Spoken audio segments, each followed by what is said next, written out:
ጸሎት እየጸለዩ ቂም መያዝ መልሶ ጸሎቱ መጥፊያ ይሆናል። ልንገራችሁ፣ እንዲያውም ቂም ይዞ ጸሎት የሚጸልይ ሰው ምንድን ነው የሚያደርገው?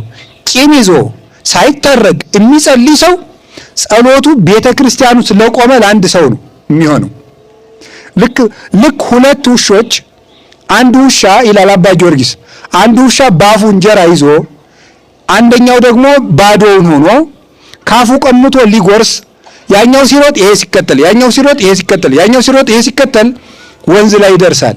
ወንዝ ላይ ሲደርስ እንጀራ የያዘው ውሻ ምን ያያል ይመስላችኋል? ወደ ውሃው እንዲህ ሲል እንጀራ የያዘ ውሻ ያያል።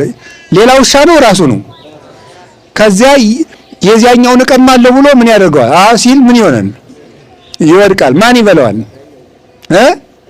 ያኛው ይበላዋል ማለት ነው። ቂም ይዞ ቤተ ክርስቲያን ውስጥ ጸሎት የሚጸልይ ሰው ጸሎቱ ለሌላኛው ውሻ ነው ማለት አንድ ምስኪን ቅን ሰው እዚያ ቁጭ ብሎ እንደው የምለው ማላውቀው ጌታ ማረኝ ለሚለው ለዚያ ነው የሚሆን ማለት ነው።